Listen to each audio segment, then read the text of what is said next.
결국 김정은 위원장이었습니다. 김정은 북한 노동당 위원장이 중국을 비공식 방문했다고 중국과 북한 매체들이 보도했습니다. 또 청와대도 김정은 위원장과 시진핑 주석의 회담 소식을 공식 확인했습니다. 취재기자 연결합니다. 왕선택 기자. 네, 통일부에 나와 있습니다. 자, 먼저 북한 매체가 보도를 했는데요. 그 보도 내용부터 정리를 해주시죠. 네, 북한 관영 매체들이 김정은 노동당 위원장의 중국 방문 사실을 공식 확인했습니다.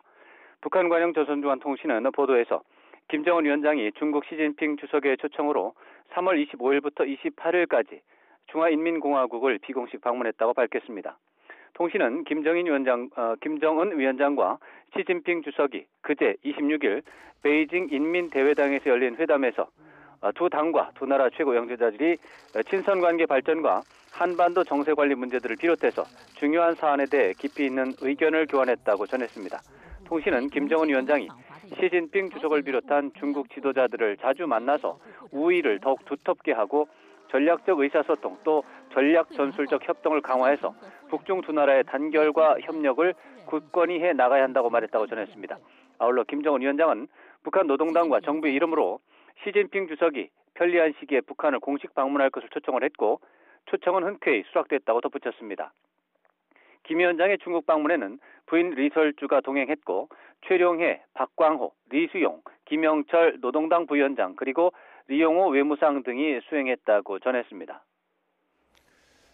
자, 이 중국 정부가 우리 정부에게도 알려왔다면서요. 그러니까 김정은 위원장 방중과 관련해서 사전에 통보가 있었다고요? 네, 그렇습니다. 청와대 관계자는 오늘 김정은 위원장의 중국 방문과 관련해서 중국 정부로부터 관련 사실을 사전에 통보받았다고 밝혔습니다. 그리고 중국 정부가 오늘 오전에 김정은 위원장 방중 사실을 발표한다는 그런 일정도 사전에 알려왔다고 밝혔습니다. 다만 이 관계자는 정확하게 언제 통보받았는지에 대해서는 모르겠다 이렇게 말했습니다. 한편 문재인 대통령은 베트남과 아랍에미리트 순방을 마치고 오늘 오전 7시 40분 성남 서울공항을 통해 귀국했습니다.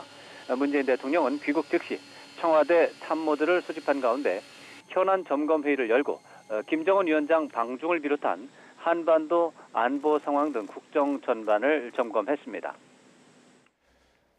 김정은 위원장과 시진핑 주석이 만나서 여러 가지 얘기를 했을 겁니다. 비핵화 문제도 얘기했을 테고 북미 정상회담에 대해서도 논의를 했겠지만 그 내용에 대해서는 북한 매체가 소개하지 않고 있다고요? 네, 그렇습니다. 앞서 말씀드린 것처럼 북한 관영 조선중앙통신은 김정은 위원장과 시진핑 주석의 회담 결과에 대해 한반도 정세 관리 문제를 비롯해서 중요한 사안들에 대해서 깊이 있는 의견을 교환했다 이렇게 전했습니다. 그렇지만 이와 관련해서 중국 신화통신 보도를 보면 김정은 위원장은 비핵화 문제와 북미 정상회담 문제에 대한 입장도 시진핑 주석에게 밝혔습니다. 김정은 위원장은 최근 한반도 정세가 호전되고 있다고 평가하면서 자발적으로 긴장 국면을 완화하고 평화 대화를 제의했다고 말했습니다. 이어서 비핵화 유호는 변함없는 입장이라고 재확인하면서 한반도 비핵화 문제는 해결될 수 있다 이렇게 말을 했습니다. 이와 관련해서 시진핑 주석도 중국은 한반도 비핵화 목표를 견지하고 한반도의 평화 안정을 유지할 것도 견지하고 또 대화를 통해서 문제를 해결한다는 입장을 거듭 강조했습니다. 지금까지 통일부에서 전해드렸습니다.